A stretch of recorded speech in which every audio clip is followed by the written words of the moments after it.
네, 시청자 여러분 안녕하십니까. 10월 14일입니다. 오늘도 찾아왔습니다. 매일 오후 12시 30분부터 시작하는 스펙스 최장군 최지은의 정치본색 시작하도록 하겠습니다. 오늘 세 분과 함께 할 텐데요. 기자계 윤석열이라고 부릅니다. 김한 한겨레 21 기자님 나오셨습니다. 안녕하세요. 안녕하십니까. 네. 제가 왜 윤석열이라고 부르는지는 잠시 후에 성대모사로 들어보시겠습니다. 네. 저희 대신 성내는 남자 백이성 역사학자님 모셨습니다. 네, 반갑습니다. 반갑습니다. 네. 자, 그리고 저와 같이 은으로 끝나는 은자매 조성은 작가님도 오셨습니다. 반갑습니다. 네. 아니 그 앞먼 사이에 헤어스타일들이 많이 변했네요. 진짜 머리를 싹둑 잘라고. 네. 뭐 무슨 신경의 변화가 있는 건 아니죠? 오늘 제가 김건희 특검에 네. 그 허위사실 공표로 고발을 하러 갑니다. 오, 김건희 특검이에요? 네. 뭐 어떤 일이 직접 고발을. 네. 그 제보사주로 이제 예. 국정원이랑 그 고발사주 다 허위사실 공표를 했는 예. 뭐 김기현, 권성동, 권성동 구속된 김에 예. 열심히 추가 수사를 하시면 좋을 것 같아서 예. 뭐 김웅, 뭐 그리고 윤석열, 예. 그다음에 거기 많아요. 뭐 최형두, 윤한홍 뭐 이렇게 해서 그때 뭐 그 김홍일 지금 변호사가 원래 거기 대장이었어요. 예. 그래서 거기도 이제 지금 변호인처럼 있는데 네. 원래는 공범이다. 예. 그래서 제가 이제 그 약간 그 김건희 특검이 열심히 수사할 수 있게끔 예. 오늘 이제 추가로 고발을 하러 갑니다. 그래서 김건희 특검 수사할 것도 많은데 지금 또 거기에 아니 근데 과제가 허위사실 있는지. 공표는 예. 제가 윤석열 그 400억 뺏어야 되거든요. 묻고 한수 시켜야 된다. 네. 저는 그러니까 고발 사주는 나중에 할지라도 예. 일단 400억은 예. 이제 빨리 환수 시키자. 이래서 제가 오늘 그런 각오를 다짐하면서 머리를 좀 다려봤습니다. 예, 허위사실 공표에 이어서 당선 무효형까지 그렇죠. 노리고 있는. 아니 그거는 명백하게 그 허위니까 제가 뭐- 그렇습니다. 네. 네, 그렇습니다. 아. 그리고 오늘 이제 조금 이따 캄보디아 얘기도 할 텐데 그 동남아시아 전문가시기도 하니까 네. 이제 다 모였군요. 할 얘기가 많다고 하십니다. 네. 김한 기자님은 뭐 전문입니까? 저뭐 윤석열 전문입니까? 얇고 넓게 하고. 네. 아 많이 타셨네요, 안 본 사이에. 연휴에 잠깐 뭐 예. 밖에 있었는데 네. 하루 있었는데 타더라고. 가을 햇볕이 위험합니다. 아 그래요. 가을 햇볕 위험합니다. 예, 가을 남자가 돼서 돌았습니다. 김한 기자님 추남과 함께하도록 하겠습니다. 네. 자 조희대 대법원장이 지난밤 늦게까지 진행된 국회 법제사법위원회 국정감사 마무리 발언에서 다음과 같은 이야기를 남겼습니다.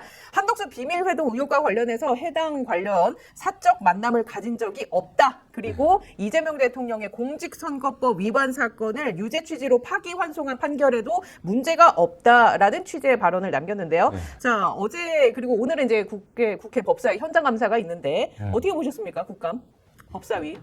일단 큰 틀에서 보면 법사위를 저렇게 난전을 가져가야 되는가라는 거에 대한 약간 피로감 같은 것들이 이제 쌓이기 시작한 건 맞는 거 너무 같아요. 끝까지 소리를 네. 지르더라고요. 그러니까 그게 여야의 문제가 뭐 예를 들면 지금 뭐 집권 야당이라는 표현도 쓰고 있는데 뭐 이유는 알겠습니다. 예를 들면 그렇게들 나오니까 나경원 의원이랑 뭐 주진우 의원이랑 그렇게 홍석준 나오니까 의원이랑 뭐 예, 네. 이유는 알겠는데 근데 이제 어쨌든 집권 여당 입장에서 이 국정감사를 좀 안정적으로 가져가야 되는데 그 자체가 일정이 이제 말하자면 법사위만 가면 이 난전이 되는 상황. 그렇죠. 이 상황 자체에 대한 좀 전략적 고민은 필요하겠다 이런 생각은 했고 어차피 어제 조희대 대법원장이 그렇게밖에 할 수 없으리라는 건 이제 알고 있었던 거잖아요. 그러면 말하자면 다른 플랜이 있었어야 되는데 그거 없이 그냥 계속 붙으니까 예. 이게 결국엔 이게 길어지면 집권당에 부담이 됩니다. 그러니까 결국에는 그러니까 그런 면에서는 앞으로 이제 국감이 많이 뭐 어제 하루를 누가 잘했다 네네. 못했다 이걸 따지는 걸 떠나서 국감 전체에서 법사위의 비중 그리고 법사위만 가면 벌어지는 어떤 상황들에 대한 관리 뭐 이런 거에 대한 그러니까 뭐 이따가 뭐 조희대 대법원장이랑 예. 얘기는 하겠지만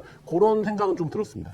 이게 오늘만 하더라도 무려 14개 상임위원회에서 국정감사가 열리거든요. 그러니까는 뭐 사실 말씀해 주신 것처럼 법사위만 있는 게 아니라 오늘 과방위에서도 굉장히 핫한 얘기가 나와서 이것도 조금 뒤에 저희가 다뤄보긴 할 텐데 여러 가지 챙겨야 할 이슈들이 민생과 관련해서도 산적해 있는 것도 맞고 외교적인 부분도 많고 하니까 너무 이제 법사위에 초점을 맞춰서 정쟁에만 우리가 탐닉하기는 그런데 제가 정반대 의견을 아니, 뭐. 드리겠습니다. 다양한 의견 네, 좋습니다. 왜냐하면은 저는 어떻게 조희대 청문회 안 했으면 어떡할 뻔했나 싶어요. 그런 면도 있습니다. 네, 왜냐하면 저는 이제 사실 그 검찰개혁 입법 청문회가 안 열렸으면 제가 그 장소에서 맞아요. 이제 네. 했었으면 검찰청 폐지가 이렇게 완수가 될 수 있었을까라는 생각을 했고요. 그리고 어제 이제 조희대 대법원장의 태도나 그리고 이제 그 현장에서 이제 확인했던 그리고 이제 뭐 애기 보러 가자는 동료 그 애기 보러 가자는 걸 좀 구체적으로 설명해 주세요. 지금 이- 보시는 분들 모르실 수 있습니다. 네, 거기 이제 판사 변호사가 이제 그 2차는 쓱 애기 보러 가자고 이제 그 뭐 술집 여자분들 이렇게 만나러 가자고 이러니까는 좋다는 식으로 이런 대화를 하는 것들. 그러니까 정말 우리가 그 상상할 수 없는 기본 도덕적인 것도 참 지켜지지 않는 민낯이 다 드러난다. 다 드러난 예. 것을 어저께 봤고, 어제 청문회로서 저는 사법개혁이 왜 필요한가. 정말 사법부가, 사실 저도 사법부 존중을 해야 된다. 사법부는 이제 약간 독립적인 게 우선이라고 예. 생각을 했어요. 근데 그 단어 속에서 자기들의 성을 만들고 있었고, 그 약간 자신들을 신성시했던 그런 이제 것들이 이제 적나라하게 보여줬기 때문에, 저는 어저께 굉장히 이제 어제 법사위가 아니었으면 사법부가 저 모양인 거를 또 저렇게 국민들이 알 수 있었을까라는 예. 생각을 했고, 또 이제 뭐 우리 김한 기자님께서는 이제 여당으로서 이제 뭐 약간 그 집권 야당이냐라고 말씀을 하셨는데, 저는 지금 아직 내란 중이라고 생각을 해요. 아직 여전히 지금 사실 기득권과 내란 세력들이 이제 사실 결합해서 지난 그 12월 3일부터 지금까지 있었기 때문에, 저는 그러니까 여당이 야당이 될 수밖에 없는 것은 지금까지 그 경고했던 특히나 내란 세력과 결합해가지고 대선 개입하고 뭐 검찰 뭐 무혐의 처분하고 이런 것들을 깨부수는 중이거든요. 개혁을 하기 위해서. 지금 조성은 작가님의 말에도 일리가 있는 부분이, 오늘 그러니까 포함해서 이번 해 진행되는 국감이 사실 윤석열 정부 8개월치가 같이 포함이 돼 있잖아요. 그러다 보니까 약간 좀 경계가 모호한 측면이 없잖아 있습니다. 네, 그리고 저는 여당 전략이 나쁘지 않다고 생각하는 게, 지금 우리는 집권 여당이야 이런 식으로 점잖 떨고 있으면 바로 그럼 야당이 그 여당을 공격하고, 야당이 자기가 지금 수색 몰려 있지 않습니까? 근데 지금 우리 막 집권 여당이니까 우리 되게 완전 그거 해야 돼라고 막 권력을 가진 것처럼 이렇게 되면은, 지금 그 야당이 지금 이재명 정부 공격하는 거리만 나와요. 그래서 지금 이재명 정부가 아니라 윤석열 내란 세력을 뿌리 뽑자 이번에는. 왜냐하면 이제 거의 한 3개월 만에, 이제 정권 교체가 3개월 만에 시작됐던 정기국회이기 때문에, 저는 집권 야당이라는 말이 아니라 거의 지금은 개혁 여당이라고 이렇게 얘기를 했습니다. 어떻게 생각하십니까, 김원 기자님? 뭐 반박하실 수 있어요. 타당합니다.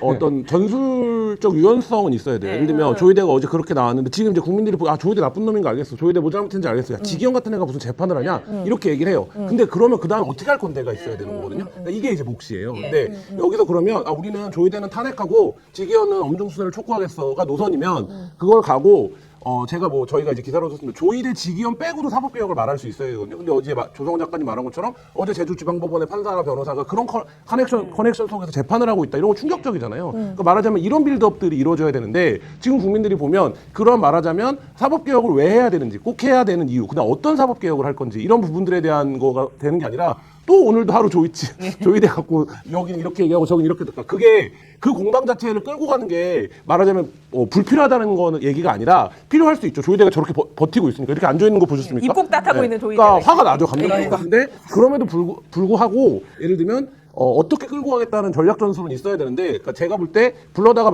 망신 주고 윽박 지르고 이렇게 하는 거가 충분히 의미가 있죠. 왜냐하면 그 사법부들이 그 정도의, 말하자면 뭐라 그럴까요? 하루치 모욕도 안 당하려고 해왔으니까. 근데 그걸 좀 넘어서는 전략도 이제 국감이 어차피 길기 때문에 좀 필요한 게 아닌가라는 생각이 들고, 그러려면 지금 검찰개혁은 사실 노무현 정부 때부터 오랫동안 그 방법이나 과정이 이제 빌드업이 되었던 겁니다. 그래서 이제 말하자면 동네 초등학생도 툭 찌르면 수사 기소권 분리를 말해요. 똑똑한 초등학생들이 말해요. 요즘 거를 똑똑하더라고요. 온 국민이 알고 있어요. 근데 예를 들면 지금 사법개혁 하는데, 그래서 사법개혁이 뭔데라고 하면 사실 그 실체가 설명이 안 돼요. 근데 이러면 개혁은 분명한 방향성과 일관된 목표가 있어야 되는데, 지금 여기서 보면 이 개혁의 목표가 조희대를 날리는 건지, 그러면 사법개혁은 끝나는 건지, 뭐 이런 거에 대해서 민주당이 이제 검토할 시기가 됐다, 이런 말씀입니다. 자, 그러면 이제 역사학자가 보는 지금의 이 논쟁에 대해서 어떻게 생각하십니까? 네, 우리나라는 1949년에 반민족 행위자 특별처벌법, 그다음에 1960년에 그 자유당 정권의 부정선거에 관한 처벌법, 이 모든 것이 하다가 말았어요. 기세 올리다가 이승만 정권이 포갑을 해가지고 6월 6일 날 해체되고, 그 다음에 들어선 이인 장관이라는 사람은 뭐 그냥 해체를 목적으로 해서 들어와가지고 반민특위를 완전히 형해화 시켜버리고, 그 다음에 1960년에 이 부정선거 관련한 이 재판에 대해서는, 부정선거에 관한 재판은 기소만 하고, 그거는 박정희가 들어와가지고 집행을 했단 말이에요. 자, 이런 것이 아주 우리 국민들에게 주는 게 뭐냐 하면, 야, 이재명이 저러다가 말 거야. 이재명 정권 저러다 말 거야. 분명히 뭔가 다른 게 있을 거야. 이재명도 뭔가 협잡하는 게 있을 거야. 이런 식으로 자꾸 갑니다. 이직들에게. 이직이라는 표현을 써서 제가 죄송한데, 국민의 힘을 찍은 그 사람들은, 아, 이러다가 또 말 거야. 그런데 일찍 우리 민주당 사람들은 뭐라고 생각하냐면, 이재명은 합니다라는 거를 믿고 있어요. 그렇죠. 예, 사이다 이재명은 이재명. 합니다. 예. 사이다 이재명, 이거를 믿고 있어요. 그러니까 뭐냐면, 마약 수사만 해도 보십시오. 마약 수사를 어떻게든 해야 되는데 모든 사람들이 생각하고 있다가 이문정 검사에게 먼저 재판 지휘권을 주고, 그 다음에 뭐냐면 백혜령 경정을 또 투입시키고, 이런 식으로 이재명 대통령이 안 하는 것 같아도 계속 하고 있단 말이죠. 그리고 이재명 대통령이 웬만해가지고 내려올 기미가 안 보여요, 지금. 뭐 군사 쿠데타가 일어나겠어요? 아니면 자, 반민족 해임자 특별처벌법하고 지금 역할이 바뀌었죠. 반민족 해임자 특별처벌법은 대법원장이 계속 밀고 나가고, 가인 김병로가 밀고 나가고, 이승만 대통령이 이거를 방해하고 포괄적으로 분수했는데, 지금은 이재명 대통령이 이거를 밀고 나가고 조희대 대법원장이 뭉개고 있는 이런 상황이란 말이에요. 그러니까 누가 보더라도, 야, 요게 이재명 대통령이 이길 것 같은데 이재명 대통령이 얼마만큼 버티느냐. 우리나라 역사상 뭐 두 번의 살인은 모두 다 실패로 끝나고, 하나는 대통령의 방해로 끝나고, 하나는 어떻게 돼? 윤보선 대통령이 쿠데타 세력에게 정권을 잃으면서 끝나고, 이런 상황인데, 이재명 대통령이 요번에 이기면 3세번을 해가지고 완전히 이기는 것이 되는데, 모든 사람들이 전부 다 초조하게 보고 있습니다. 사실은 국감이라든가 모든 내란 특검이라든가 이런 거를 모두 초조하게 바라보고 있는 거죠. 여유 있게 바라보고 있는 사람이 없어요. 저는 대통령이야 모든 사람들, 그리고 조희대 대법원장도 지금 지켜야 되는 입장이기 때문에 네. 아마 CCTV 같은 이런 것이 어제 공개됐지 않습니까? 공개된 걸 또 보면 조희대가 어떤 혐의가 있는지 몰라요, 지금. 그러니까 모든 사람들이 지금 예의주시를 하고 있는 이런 상황이다. 아직 승부가 완전히 이는 대통령 선거의 승리로 해서 이쪽이 이긴 것 같은데, 이쪽 진 사람들도 뭐냐면, 에이펙에 예. 트럼프가 오면은 이게 구출이 될 거다. 이런 악으로 버티고 예, 있다. 말도 안 되는 버티고 소리를 있다. 하고 있는 거예요. 왜? 역사적으로 볼 때는 모두가 좌절했기 때문에. 정의를, 역사의 정의를 하고 민주주의의 어떤 보루를 지키는 이런 상황에 있어서 모두 다 막판에 좌절했기 때문에 이런 것들을, 요번에도 그럴 거야 라는 쪽과, 예. 아니다, 이번에는 다르다라는 쪽과, 가운데 누가 이기든지 이기는 편 우리 편 하는 쪽과, 이것이 지금 계속해서 싸우고 있는 예. 거란 말이죠. 우리 스픽스에서 지금 내란특별재판부를 하고 있죠. 조성은 지금 작가가. 조성은 작가가 진행을 하고 있습니다. 네. 저도 거기 참여하고 있습니다. 이게 뭐냐 하면은, 제발 좀 요번에는 이겼으면, 예. 요번에는 이 역사적 임무를 완수했으면 하는 게 있는 거예요. 네. 그렇기 때문에 어떻게 되면은 이런 거를 다 측면 지원하고 있는 거라고 볼 수 있겠죠. 예. 예, 뭐 그렇습니다. 그래요. 알겠습니다. 자, 그러면 이제 좀 구체적으로 몇 가지만 좀 짚어보도록 하겠습니다. 일단 어제 천대엽 법원행정처장이 뭐라고 얘기했냐면, 지연된 정의는 정의가 아니다라는 취지의 발언을 했습니다. 이거 저는 보고 뜨악했습니다. 이 네. 발언 왜 나온 겁니까? 이 발언을 짓기보다 대법원이 하고 있는 거짓말을 따져. 맞아요. 그 거짓말. 어떤 거냐면 네. 처음에 이거 어떻게 2시간 만에 소부에서 전원합의로 가져갈 수 있었어요?에 대한 입장이 있었습니다. 그리고 그러면 사건 기록을 어떻게 살펴본 거야? 전자기록을 본 거야? 그럼 전자기록 로그를 내봐 했어요. 못 냈습니다. 네. 그리고 전자기록 그때 뭐라고 설명했습니까? 이거를 다 대법관들이 보는 게 아니라 재판연구관들이 보고 서머리된 자료들로 판단을 하는 게 관례입니다라고 얘기를 했어요. 근데 어제 나경원 의원에게 제출한 80페이지에 달하는 서면 답변서에서 입장이 바뀝니다. 맞습니다. 뭐라고 바뀌냐면, 사건이 올라왔을 때 3월 28일 날 보기 시작했다는 거예요. 이건 두 가지 치명적인 위법사항이 있습니다. 하나는 사건이 배당되기 전에 왜 사건을 보기 시작합니까? 그 다음에 이게 전원이 보기 시작했다는 의미로 들리는데, 그러면 이 사건이 소부로 갈지 전원합의체로 갈지를 모르는데, 일단 기본이 소부로 가는 건데 왜 전원이 다 보기 시작합니까? 이 두 가지 문제가 있어요. 그러니까 다시 뭐라고 설명을 하냐면, 원래 대법원은 전원합의체를 하는 게 원칙인데 소부를 합니다, 이렇게 얘기를 해요. 이거를 서초동에 있는 변호사들은 다 웃습니다. 대법원은 대법원에서 전압을 간다는 의미는 어떤 거냐면 야 이게 엄청나게 중요한 판례야. 판례를 바꾸는 거야. 그러니까 이거를 소부에서 판단하면 안 돼. 전압으로 무조건 가야 돼. 이런 경우에 갑니다. 두 번째, 보통 4명이 소부를 하는데 2대 2가 돼요. 그래서 판단을 못 해. 네. 그러면 전압을 갑니다. 이 두 가지를 제외하면 거의 대부분 소부에서 판단합니다. 왜냐? 대법원에 1년에 올라오는 사건이 3,000건이 넘어요.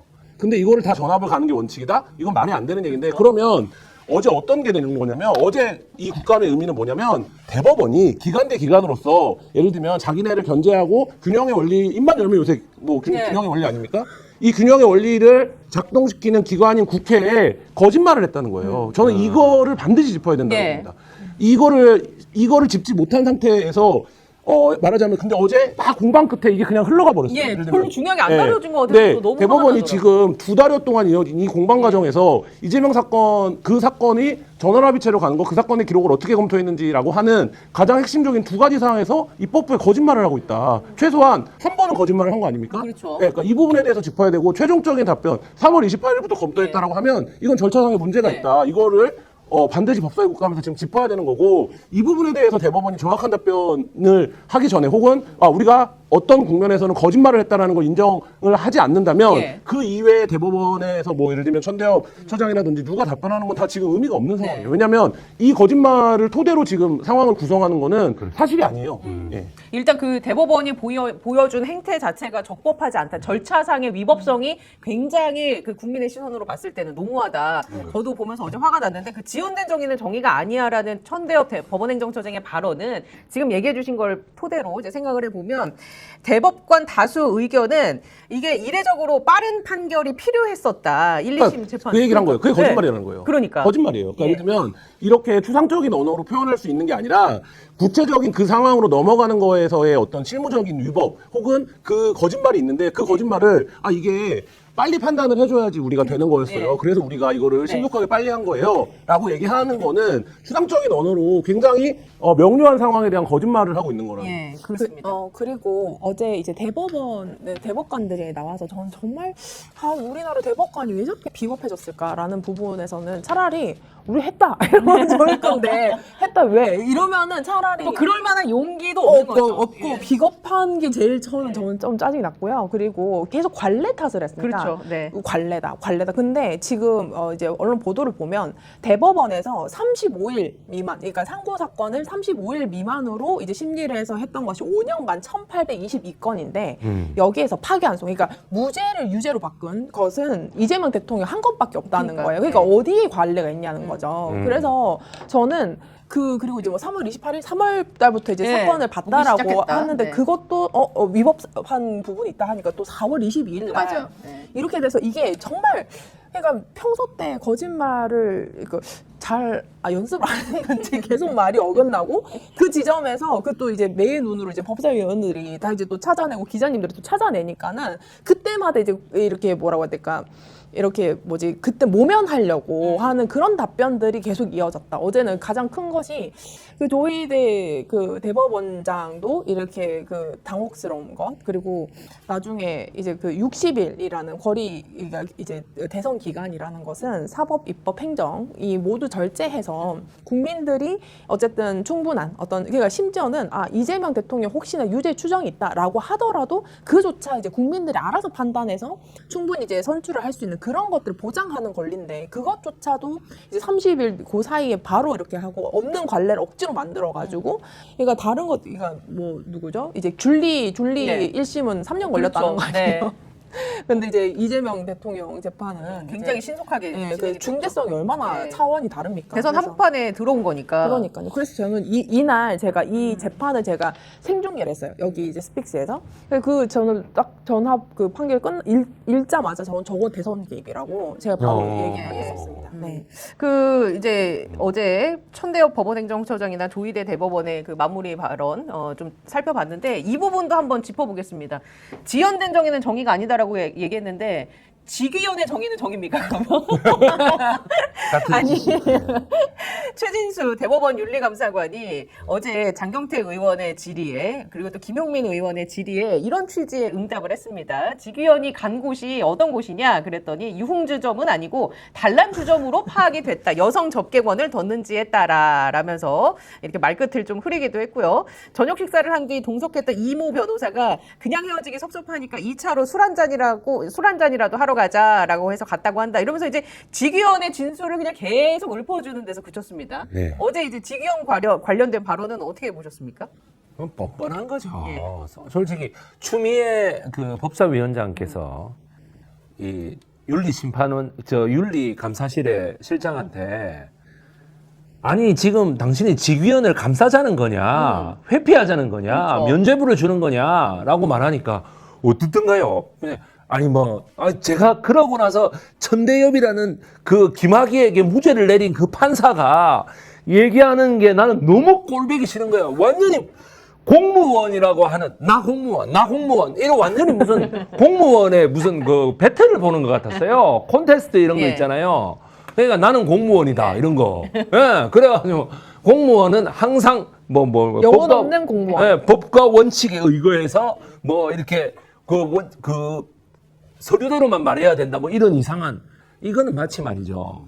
제가 최근에 겪은 저 초등학교에서 선생님들이 애가 부모가 이혼을 했어요. 네. 부모가 이혼을 했는데 그 이혼 판결이 났다고 해서 엄마한테 내려갔다고 해서 할머니가 지금 보호를 하고 있는데 법적으로 할머니가 보고는 애한테 물어보지도 않고 엄마가 오니까 그냥 엄마한테 준 거야 애를. 그럼 할머니로서는 빡치죠. 그러니까 어떻게 돼? 왜 그랬냐고 우리 쪽에서 물어보니까 뭐라고 하는 줄 아십니까? 우리는 서류만 봅니다. 라고 말하는 거하고 똑같습니다. 영혼이 없는 거예요, 영혼이. 아무런 영혼이 없는 거야. 그냥 그 윤리심판원에서도 천대엽의 요점이 뭐든가요? 윤리심판원에서도 그냥 외부 그 수사기관의 여러 조언을 받을 수 있다고 생각했다. 뭔 소리예요 이게? 아니 그래. 그 나치 시대 히틀러가 그 한나 아렌트 악의 평범성이라는 데 예. 보면 똑같잖아요. 공무원들이 아니, 영혼 없이 그냥 히만이 아이 그랬잖아. 히만이. 네. 나는 그냥 버튼을 눌렀을 뿐이다.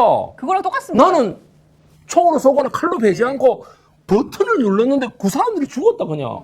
그리고 버튼을 누른 거는 헤르만 괴링이 내를 보고 누르라고 해서 내가 누른 거다. 그래. 이거하고 뭐가 다릅니까? 예. 저는 조금 생각 다른데 이거는 영혼이 없는 게 아니라 적극적인 영혼이 있기 때문에 적극적인 걸 한 거예요. 영혼 없는 척도 영혼이 있기 때문에 하는 이거는 이 것이다. 감사는 봐주기로 한 거고 예. 어느 국민이 이게 유흥주점 아니고 단란주점이라는 해명을 받아들입니까? 유흥주점과 단란주점의 차이가 뭡니까? 그걸 알아요? 아니 저는 예를 모르겠어요. 들면 예를 법리적으로 보면 이게 신고가 다를 거고 네. 다를 텐데 이거는 말장난 네. 이런 말장난을 버젓이 하는 게 제가 말하는 게 계속 같은 얘기인데 이 대법원이 나와서 국회에 나와서 거짓말을 하고 있다는 거예요. 근데 이 거짓말을 하고 있는 게 부각이 돼야 되는 상황인 거예요. 자, 이외에 직위원에 대한 이 감사가 이렇게 됐습니까? 봐주기로 했으니까요. 그러니까 직위원 얘기도 그러면 거기는 모르고 가셨네. 일찍 나오셨구나. 그러면 계산이랑은 상관이 없으시구나. 이렇게 간 거 아닙니까? 단란주점이래. 거기가 가보니까 유흥주점이 아니고 단란주점이더라고요. 이렇게 된 거 아니에요. 그러니까 큰일 날 뻔했어. 단란주점이래 이런 거죠. 이거는 지금 두 가지에서 대법원이 당황을 하고 있는 게 느껴져요. 첫 번째는 뭐냐면 여태까지 대법원이 전원합의체로 다룬 판결에 대해서 그 프로토콜에 대해서 외부에서 한 번도 이렇게까지 문제 제기를 한 적이 없습니다. 그러니까 대법원이 생긴 이래 우리가 전원합의체에서 어떤 판결을 내면 그건 그 자체로 준엄한 것이고 그 자체로 성역처럼 되는 것들이 것인데 못했는데. 지금 얘기해서 그 전원합의체 판결이 이상하다라고 생각하고 보기 시작하니까 니네가 이거를 소부해서 전원합의체로 가져간 것도 이상한데 니네가 그거를 기록 검토한 것도 이상한데 이렇게 된 거예요. 그러니까 대법원이 사실상 처음입니다. 이 전원합의체 판결에 대해서 이런 이제 말하자면 예. 요새 애들이 하는 용어로 하면 챌린지를 받고 있는 네. 게 그래서 이 부분에 대한 설명을 못 하고 있는 거예요. 두 번째 직위원의 문제는 뭐냐면 판사가 우리 판사야 이런 거예요. 그러니까 판사는 지금까지 검사 비위, 그랜저 검사, 무슨 스폰서 검사에 대해서는 왜냐면 검사는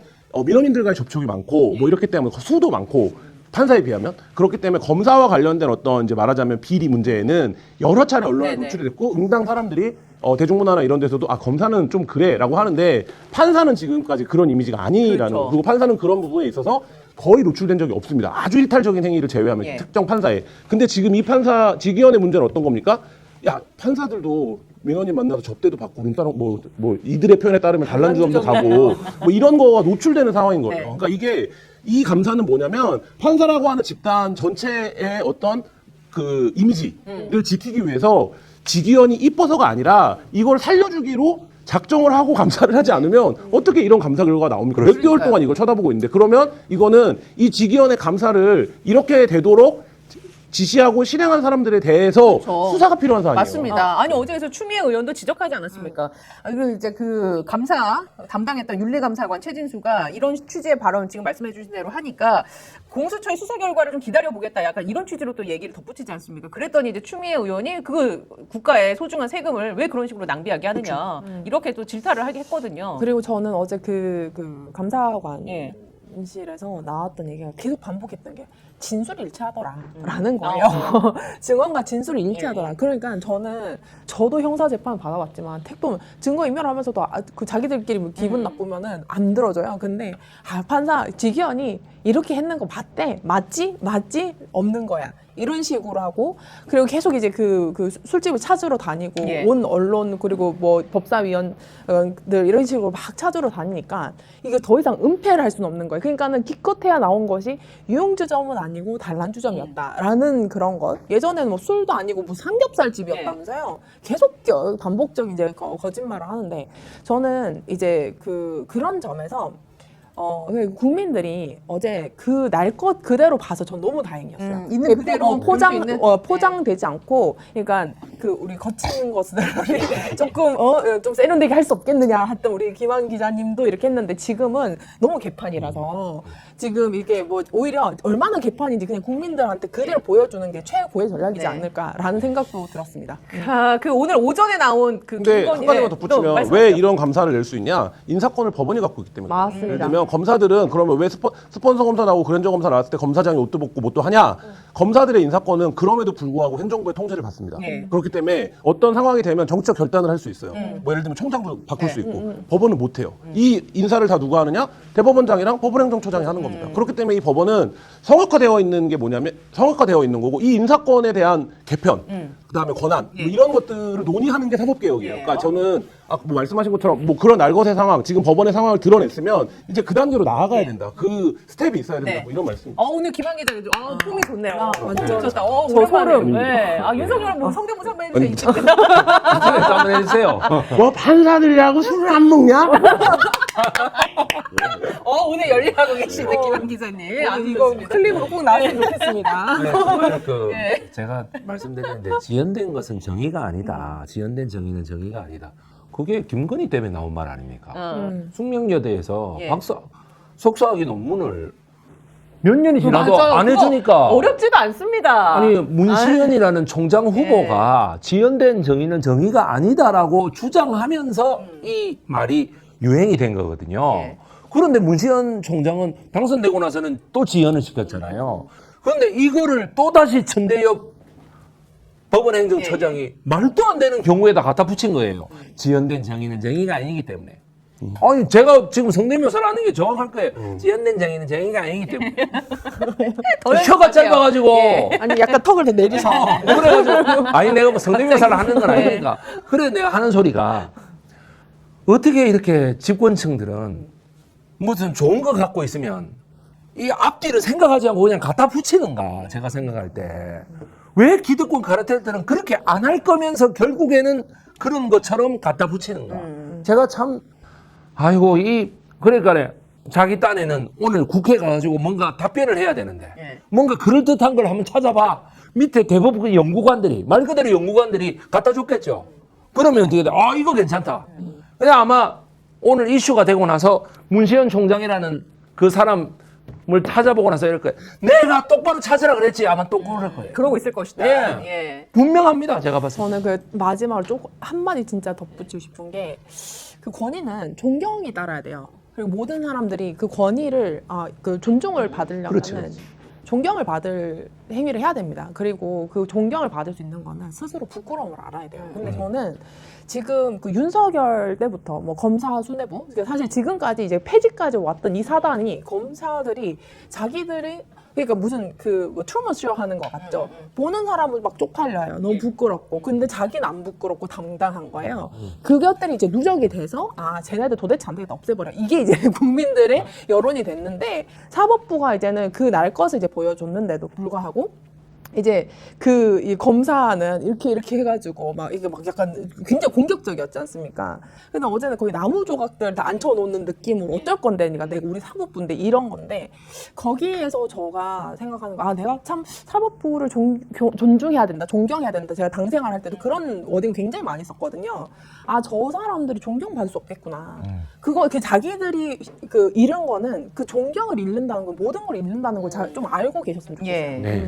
알겠습니다. 자, 그럼 이제 오늘 오전 과방위 국감에서 나왔던 김건희 녹취에 대해서 저희가 또 짧게 짚어보도록 하겠습니다. YTN이 결국 이제 그 윤석열 정부 때 민영화가 됐죠. 그 과정이 석연치가 않았는데 통일교 얘기도 막 그때 나왔었고, 오늘 노정면 의원이 국감장에서 녹취를 틀었습니다.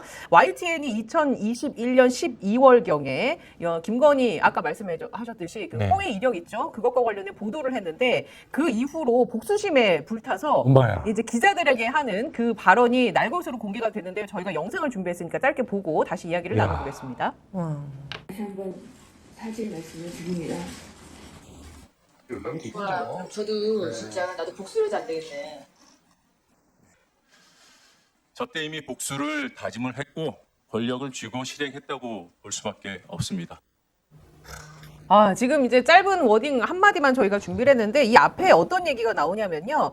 이 기자는 완전히 저한테 악의적으로만 쓰려고 노력하는 분이네. 카랑카랑한 목소리고. 좀 성대모사.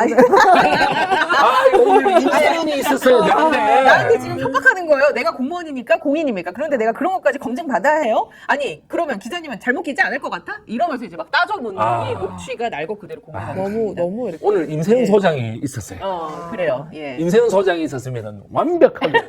그것도 이제 진짜. 김건희 씨 전문이시고. 그러니까요. 김건희 전문, 여기 윤석열 전문. 그렇구나. 근데 이런 그 녹취가 나온 상황에서 중요한 것은 우리가 김건희가 평소에 이런 모습일 거라고는 상상하지 않았어요. 상상이 가능하잖아요. 이제 김건희 평소 모습이 이랬을 것이다라는 건 추정이 가능한데 여기에서 이제 포인트는 YTN이라는 어떤 거대한 큰 방송사를 넘기는데 김건희가 또 다른 정말 입김을 작용하지 않았을까. 이 연관고리를 또 파헤치는 것도 중요한 부분일 것 같습니다. 이걸 뭐 깊게 다루지는 않겠습니다만 각자 한마디씩 뭐 덧붙이실 말씀이 있으십니까? 오늘 이 건과 관련해서는? 저는 오늘 충격입니다. 예. 오늘 아침에 이거를 제가 지하철에서 오면서 네. 봤습니다. 예.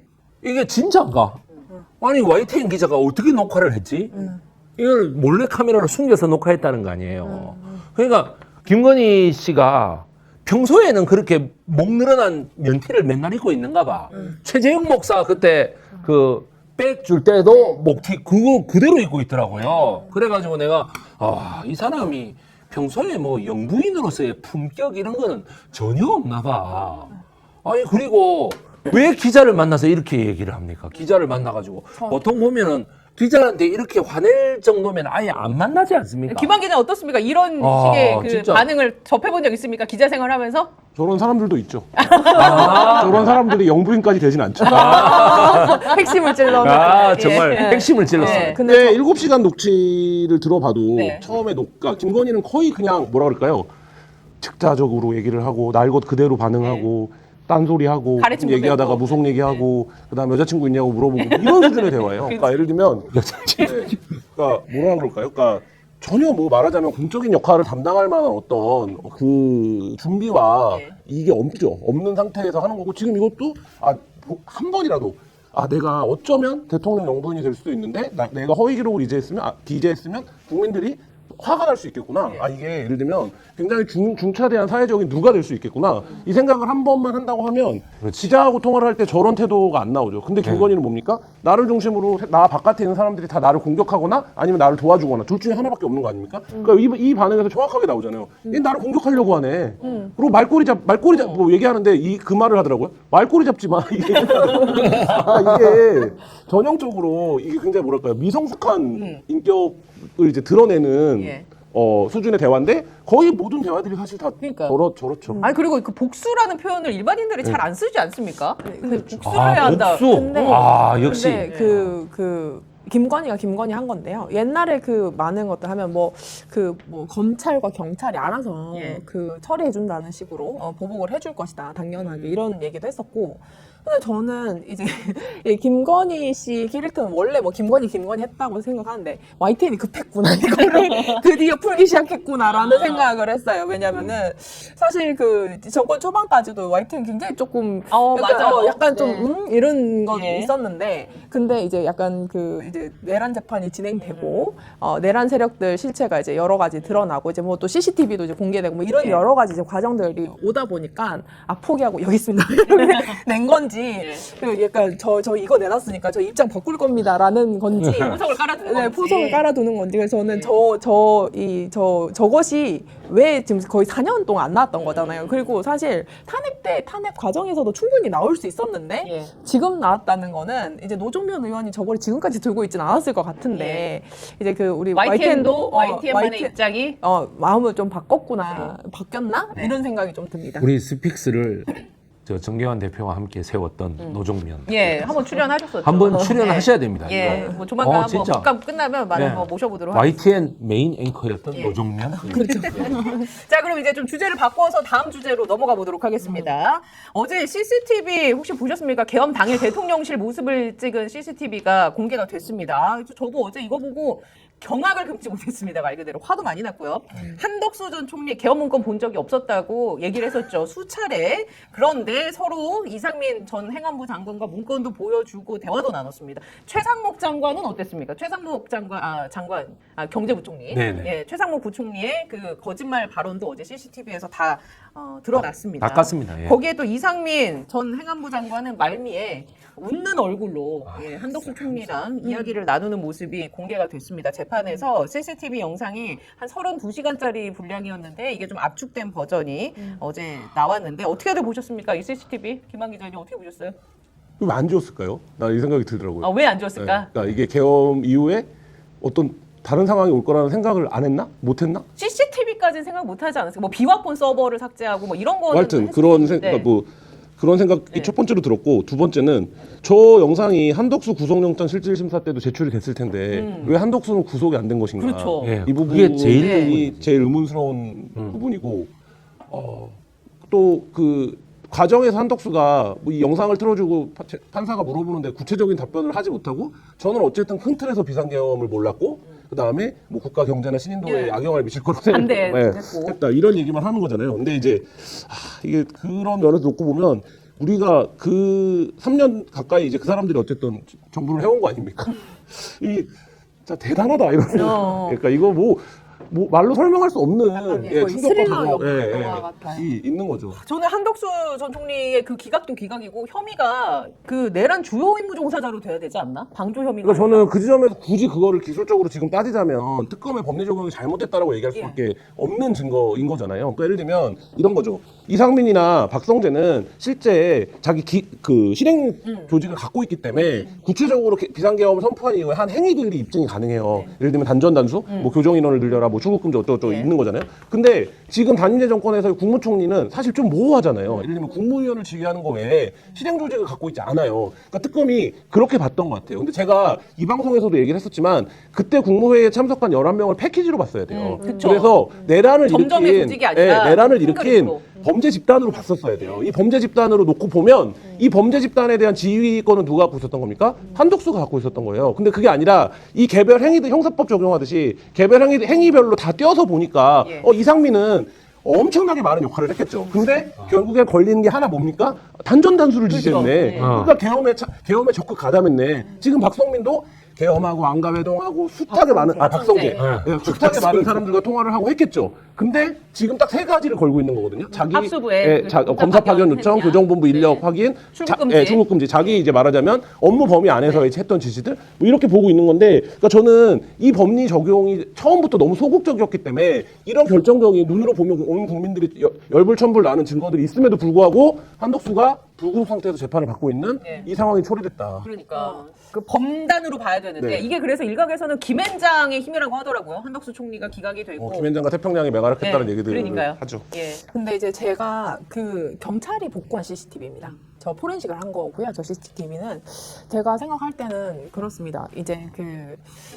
저 한덕수가 이제 다시 들어갈 거다라고 말씀을 드렸었잖아요. 네. 이제 공개가 됐고 저것이 이제 공론화가 된 이상 사실 그 재판장도 저 공개를 허용을 했던 이유가 이게 이제 굉장히 이제 공적 가치가 있다고 판단을 한 것 같아요. 그래서 그런 부분들이고 지금 저는 저 영상을 보면서 지금 저 시기에 바로 직후에 뭘 했냐 이 정치인들부터 일단 잡아서 살상을 하라라는 그 지시부터 이제 우성은 내려가지 수첩이 않습니까? 있었죠. 그렇습니다. 예. 그러고 지금 뭐 이제 굉장히 이제 그 이후에 뭐 영연백도 준비를 해놨고 뭐 여러 가지 이제 주로 대량 살상을 기획을 했던 그 계엄의 안에 있는데 저 사람들은 굉장히 평온하게 웃고 있잖아요. 무슨 오늘 이제 회의 마쳤으니까 네. 야식 뭐 먹으러 갈까라는 그런 표정으로 웃고 있더라고. 그리고 막 잘했다고 악수 막 하고 이런 부분들이 너무 소름 끼쳤고 그리고 지금 거짓말을 다 거짓말했어요. 그 최상목은 뭐 거기에 이제 뭐 있지도 않았다라는 얼른 뭐 그 자리를 이석을 했다라는 식으로 이제 그 국회에 나와서 그런 얘기를 했었는데 접혀 있는 문건을 네. 본인은 네. 이렇게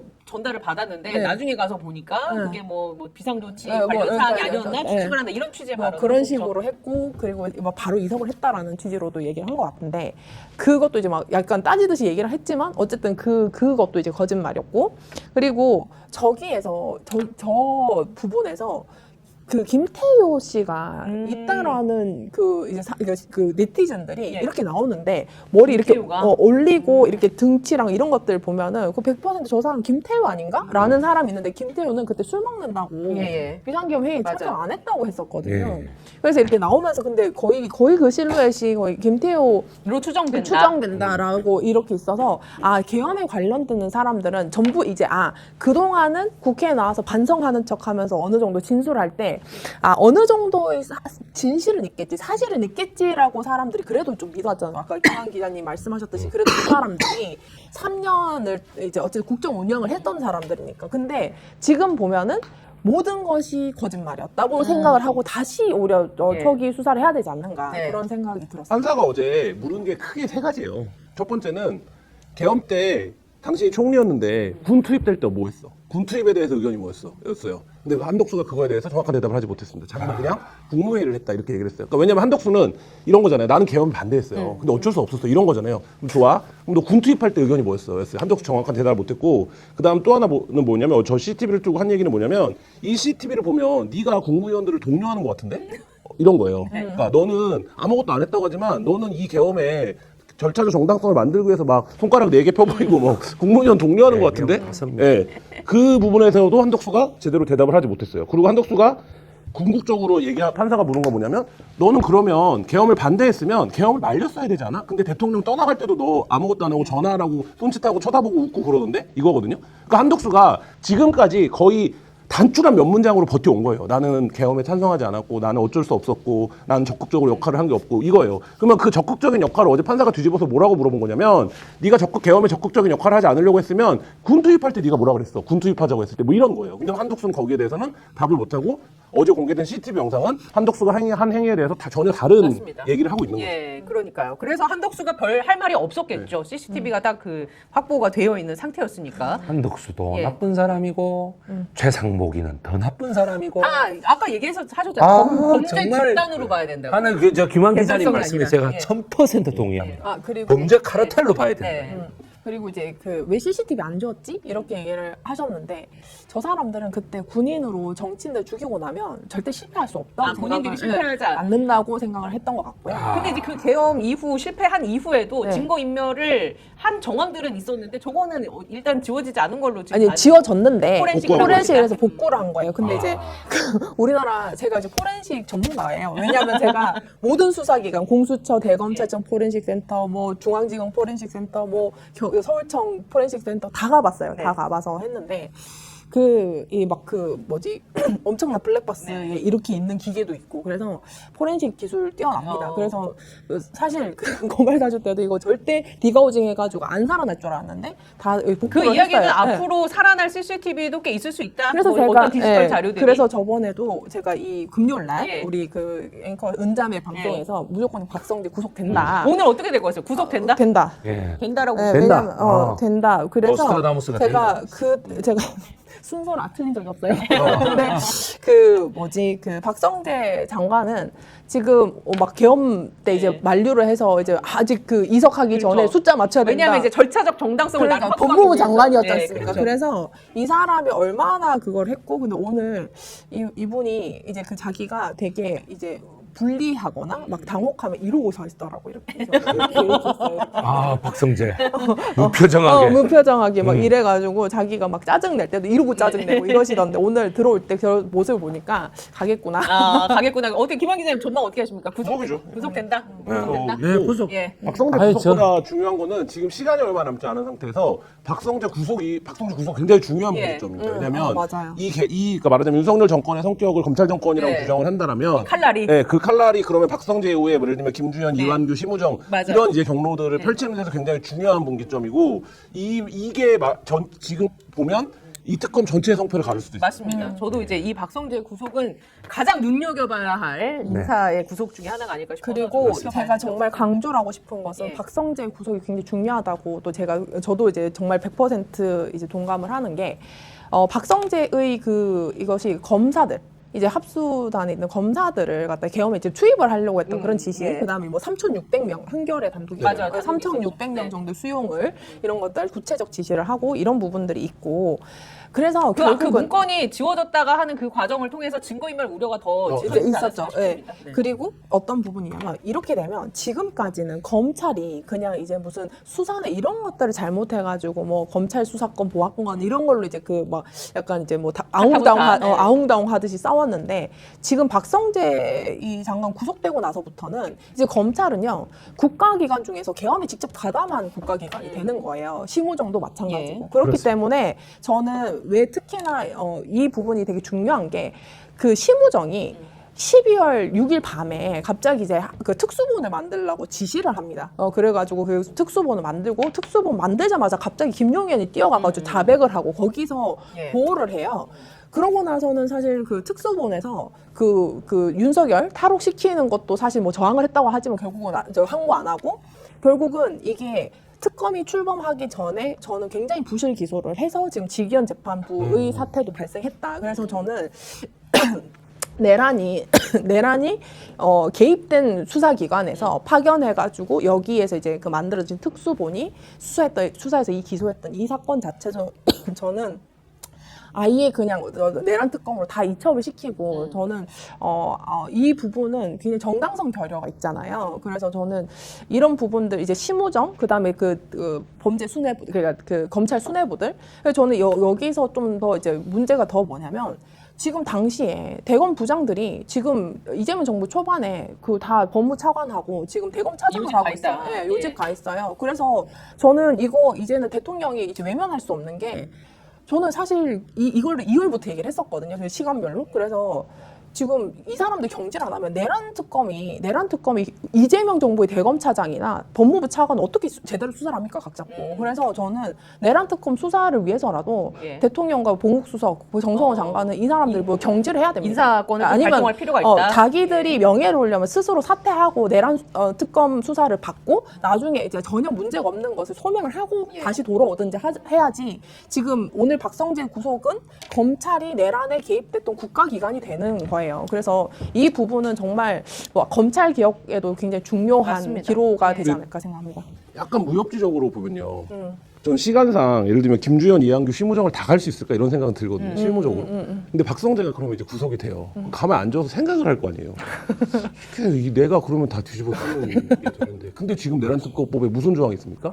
자백하면 감형해주는 조항. 아, 맞죠. 박성재는 내란 주요 임무 종사자입니다. 10년 이상 맞아요. 남아요. 예. 근데 그럼 내가 그날 안가에서 무슨 일이 있었는지 지금 다 불어? 김주현, 이완규는 아직 참고인이고 나는 구속됐고 이런데 선거방에 있으면서? 저는 그런 기대가 작동하기 시작할 거라고 봅니다. 왜냐하면 수사, 그러니까 사법 카르텔이라고 하는 것도 결국엔 그 사법 카르텔에서 박성재가 보기에는 야, 나만 구속되고 김주현, 이항준은 아직도 참고인이고 심우정은 뭔지 잘 모르겠고 뭐 이런 상황이라고 하면 뭐 검찰 출신 뭐 예. 김주현 이런 뭐 그러니까 예. 커다랗게 법조계로 놓고 예, 이거를 지금 다 가려져 있잖아요. 예, 이거를 되게. 그 내가 한 거는 나는 법무부 장관으로서 통상적인 일 한 거고 오히려 나중에 그거 뒷수습은 김주현이랑 심우정이 더 열심히 했는데 나는 구속돼서 10년 이상 살아야 되고 쟤네들은 수사가 되는지 안 되는지 모르겠고 이런 상황이 올 수 있다. 그러니까 그래서 어쨌든 지금 그 정점, 그러니까 윤석열을 정점으로 해서 이른바 이제 말하자면 윤석열의 그 사법 그 비상계엄의 사법적인 뒷수습을 하려고 했던 인사들의 예. 분절이 일어날 수 있는 분수령이고 사실 특검이 수사 의지가 높고 정말 해보려는 의지가 있다면 그 지점을 적극적으로 파고들겠죠. 그 지점 파고들 거라고 예상하십니까? 특검이 어떻게 할 거라고 보세요? 추후에 박성재 이제 구속되고 나면. 모르겠습니다. 저는 김주현 민정수석이나 네. 특히 그 심우정 검찰총장 모르겠어요, 솔직히. 근데 김주현 수석에 대해서는 저는 수사 완비 다 해놨다고 봅니다. 아 그래요? 네. 빌드업 이미 돼 있는 게 있을 저는 것이다. 왜냐면 저는 안가 CCTV도 만약 박성재 구속되고 나서 만약 이제 뭐 기소를 할 때 되면 또 이제 CCTV 안가 CCTV가 나올 것이고 이제 거의 지금 CCTV가 확보된 데는 저는 거의 다, 나올 것이다? 복구가 됐지 않겠나라는 생각을 하고 있기 때문에 김주현 수석이 저는 핵심 키라고 봐요. 그러면 이제 박성재 오늘 구속이 된다고 치면 다음 타자는 누구로 전망하십니까? 예측. 심우정으로 가는 게 정석적인데 네. 전 김, 네, 말씀하신 대로 이제 김주현으로 갈 수도 있겠죠. 김주현, 심우정 이렇게 보십니까? 네. 그러니까 저는 김주현으로 갈 것 같아요. 아 그래요? 네, 김주현, 저는. 김주현. 뭐 또 다른 의견? 아니 저는 저 김주현하고 원희룡이 예. 아마 다음 타겟이 될 거라고. 아 그래요? 저 이제 오늘 박성재가 구속되고 나면 예. 다음에는 김주현과 원희룡 이런 식으로 같이 싶습니다. 예. 자 그러면은 이제 시간이 얼마 안 남아서 이 주제를 꼭 다루고 싶다고 하셨는데 이 전문 분야를 꼭 다뤄야 됩니다. 뭐. 캄보디아에서 우리 국민 실종 감금 사례가 잇따르고 있어서 굉장히 걱정이 많습니다. 정부도 이제 이재명 대통령이 신속 대응을 지시했는데 캄보디아에 대해서는 좀 많이 알고 계시잖아요. 저희가 예. 아니 뭐 제가 어떻습니까? 이거 어떤 2008년부터 앵글로? 2011년까지 태국 방콕에서 국제학교 선생을 하면서 워크 퍼밋을 너무 안 내줘가지고 제가 학교 측의 입장은 단호했습니다. 니한테 비용 쓰기 싫다. 여기 있는 선생들 거의 다 워크 퍼밋 안 줬다. 예. 그러니까 네가 그냥 캄보디아 한번 갔다 와라. 3개월마다 한 번씩 갔다 오는 게 일이었어요. 근데 그 캄보디아 국경에 뭐가 있느냐 하면 카지노들이 있습니다. 예. 그래서 내가 처음에는 이해가 안 됐습니다. 캄보디아가 전 세계에서 제일 못 사는 나라인데 어떻게 여기에 이렇게 카지노들이 많나. 그런데 뭐냐. 캄보디아가 세계에서 가장 부패하고 가장 못 살기 때문에 거기 카지노들이 있는 거예요. 무비자로 입국할 수 있게끔 돼 있어요. 그러니까 뭐냐면 국경지대에 카지노들을 흩뿌려 놓는 거야. 왜냐? 킬링필드에 1975년부터 79년까지 250만 명이 죽었잖아요. 250만 명 가운데 약 200만 명은 누굽니까? 교사, 의사, 교수, 뭐 기계공학자, 화학자 이런 애들이잖아. 다. 전문직을 안경 쓰고 있다고 죽이고 손에 물집 안 잡혔다고 죽이고 피부가 하얗다고 죽이고 내 같은 사람 당연히 죽겠죠. 그런 식으로 배 나왔다고 죽이고 이런 식으로 내 같은 사람 당연히 죽겠지. 그러니까 뭐냐 하면은 아무것도 할 게 없으니 아무것도 할 게 없고 전문직도 없고 아무것도 없단 말이에요. 그러니까 어떻게 돼? 국가 전체가 사기 산업에 종사할 수밖에 없고 범죄. 비트코인 한다든지 그 다음에 카지노를 한다든지 다단계. 그러니까 뭐냐 하면은 아니면 다단계 이런 거 한다든지 그럴 수밖에 없다 이 말이에요. 그러니까 뭐냐 하면은 중국의 삼합회가 여기에 기어 들어온다 이 말이에요. 중국 사람 전체가 나쁘다는 게 아니고 삼합회 이 트라이포드 이게 나쁜 놈들이다 이 말이에요. 그러니까 뭐냐 하면은 제가 정말 제가 이 뭘 걸고 말씀드리자면 제가 거기에 갔을 때 카지노에 가서 잠깐 있을 때 카지노 잠깐 한 서너 시간 가가지고 있을 때 거기 가서 카지노 하는 사람들이 있었어요. 태국에서. 우리나라 사람들이 가가지고 거기 가서 아씨 이렇다고. 아이고 저는 안 했거든요. 저는 안 했습니다 진짜. 저하고 제 와이프는 안 했습니다. 그러니까 왜 웃으세요? 아무 말도 안 하고 있었는데. 제가 이 웃음으로 자주 고백을 대박 나셨으면 오늘 여기 안 가요. 그래가지고 올인 드라마가 하기 전입니다. 아니 그러니까 이 트랩 피차이라는 반정부 인사가 있어요. 반정부 인사가 캄보디아 반정부 인사. 캄보디아의 모든 국가 산업이 사기 산업으로 이루어지고 있다라는 거를 37살 먹은 트레피차이라고 하는 애가 우리 한국에 지금 체류하고 있어요. 한국에. 왜 와 있죠? 한국에 망명이. 캄보디아 사람으로 네. 결혼 비자를 취득해서 온 그 한국에 오랫동안 이렇게 거주하면서 여러 가지 비자를 받아가지고 온 캄보디아 반정부 그 인사. 부인 한국계 캄보디아 캄보디아계 한국인의 예. 여성이 먼저 들어와 있었는데 트레피차이가 이 여자하고 결혼을 해가지고 들어왔어요. 따라서 뭐냐면 결혼 비자로 해가지고 들어왔기 때문에 예. 자기는 한국 비자가 없지만 여기 살 수 있어요. 그런데 뭐냐면 애도 둘이나 낳았어요. 그랬는데 어떻게 돼? 이 한국에 있으면서 유튜브로 또는 뭐 팟캐스트로 인스타그램으로 랩을 하는 거예요. 랩을 해가지고 방콕에 있는 반정부 인사들에게 힘을 주기 시작하는 거예요. 프놈펜에 있는? 예, 아니 방콕에 있는? 그러니까 뭐냐 푸놈펜에는 이 사람들이 못 살아요. 네. 아, 죽임을 어떻게 당하니까. 뭐 잡히가 죽지. 그러니까 뭐냐면 다 방콕에 나와 살고 있는 거야. 그러니까 뭐냐면은 훈센 총리가 이 세계에서 가장 부패한 정치인이 예. 김건희한테 돈을 1,500억이나 받아먹은 이놈이 어떻게 되냐? 옳지 잘 됐다. 트래피차이 그거 돌려보내. 안 그러면 너가 300명 전원 안 돌려보내겠어. 우리 한국인들. 예. 캄보디아에. 그런데 한국인 중에서도 거기에서 그 사기 취업 비자에 사기를 당해가지고 있는 애도 있고, 그 다음에 거기에 또 가담을 해서 그 사기 범죄에 가담한 남자 여자 부부도 있습니다. 그래 이런 다양한 국적의 그 다양한 성분의 사람들이 있는데 통째로 안 돌려보내겠다. 그 한 명을 돌려보내라. 그러면 이거 바터하자. 맞거래를 하자. 이러고 있는 거예요, 지금. 훈센이. 예. 훈센이 이 얘기를 한 게 7월 달부터예요. 근데 우리나라에 이제야 10월 달에 들어서서 어떻게 되냐면 박찬대 의원이 적극적으로 네. 나서서 이거를 구출하고 그 다음에 어떻게 이재명 정부가 이걸 나서서 하면서부터 공론화가 된 공론화가 된 이슈가 거예요. 이게 언제부터 이래 됐느냐? 원래는 한 10명에서 15명 정도는 늘 피해자가 있었는데 코로나 때문에 그 카지노하고 이런 그 외국 방문 자체가 안 되잖아요. 그 다음에 뭐 어떻게 돼? 그 앙코르와트 이런 관광지도 개발이 안 되잖아요. 그러다 보니까 사마페가 이 리조트나 이런 단지들을 전부 다 빼서. 품에 안은 거죠. 안아가지고 어떻게 돼요? 얘네들한테 야 비행기 표가 끊어줄 테니까 와. 한 30만 원 아닙니까? 30만 원 끊어줘가지고 야 너는 비행기 표값도 받았겠다. 나는 가겠다고. 그러고 우리나라 청년들이 예. 가니까 갈 때는 나를 건들지 마세요. 난 20살이 넘었어요. 이러면서 갔다가 거기서 두드리 맞으니까 이제 엄마한테 돈 달라고 하는 거죠. 아니 뭐 그러다가 실적이 안 나오고 사기 그 범죄 집단에 그러니까 실적이 엄청 안 두드리 나오면 맞는. 맞기도 하고 안보 오늘도 적출이 죽었던데. 당하고 뭐 그런다고 하더라고요. 끔찍한 기사가 그 나오더라고요. 피해가 제일 많은 데가 태국, 예. 그 다음이 타이완, 그 다음이 중국, 그 다음이 베트남. 그러니까 피해자 국적이 예. 그 다음이 우리나라예요. 예. 그러니까 이게 뭐냐면은 나라 전체가 가장 부정부패했다 이 말이에요. 캄보디아 경찰한테 뭐라도 하나 쥐어주지 않으면 아무것도 처리가 안 됩니다. 그리고 예, 그러니까 뭐냐면은 우리나라가 지금 이중고에 시달리고 있는 거예요. 애들을 20살 이런 정도의 청년들을 데려와야 되는데 이 사기꾼들도 30몇 살 젊어요. 사기꾼들이 체포해가지고 와야 되는데 조건이 있다. 뭐냐? 프레피차이 걔 돌려보내. 프레피차이 걔만 돌려보내면은 600명 다 돌려보내줄게. 한국은. 예. 베트남, 태국 이런 데는 아예 안 돌려보내요, 지금. 얻을 게 없으니까. 그러니까 어떻게 돼? 훈센이 나쁜 머리를 돌리는 거죠. 아, 진짜. 프레피차이를 돌려보내면은 지금 전 세계에 반정부 인사가 걔 하나입니다. 예. 걔 하나예요.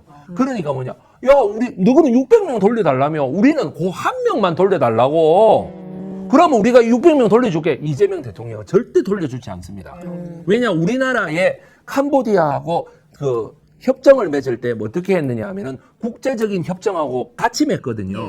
그게 뭐냐, 정치범으로서 난민 신청을 한 애한테는 난민 신청을 한 애는 그 결과가 나올 때까지 난민으로서의 지위를 인정해 주는 거예요. 그러니까 안 돌려보내는 거예요. 네. 야, 600명을 안 돌려보내는 네가 문제지. 빨리 돌려보내. 안 돌려보내. 이러고 있는 거예요. 아, 저 어려운 국면입니다. 기자의 보는 시각과 뭐 각자의 한마디씩만 시간이 없으니까 좀 정리를 해보신다면. 이게 뭐 경제자유구역이 거기에 있을 수가 없는데 중국 자본이 들어가서 하면서 IT 기업들이 유치가 되고 이게 이제 말하자면 범죄 조직이 된 거잖아요. 콜센터나 뭐 여러 가지 것들이 그게 이제 중국 내에서 강력한 뭐 스포츠 불법 도박 이런 거 단속이 이제 글로 이전을 해간 거고. 근데 이제 그런 어떤 상황들을 전혀 파악하지 못하고 윤석열 정부도 2024년도에 캄보디아한테 우리가 30억 달러 투자할게 경제자유구역 ODA, 우리 하나 예. 하자 알고 이렇게 했겠지. 했던 거거든요. 김건희가 품에 안고 있고 그 청소년을. 뭐 그런 이제 말하자면 뭐라 그럴까요? 그러니까 네, 뭐 그렇습니다. 그래요? 그리고 지금 보면은 캄보디아에 우리나라 ODA가 지금까지 넘어간 것이 4,353억이에요.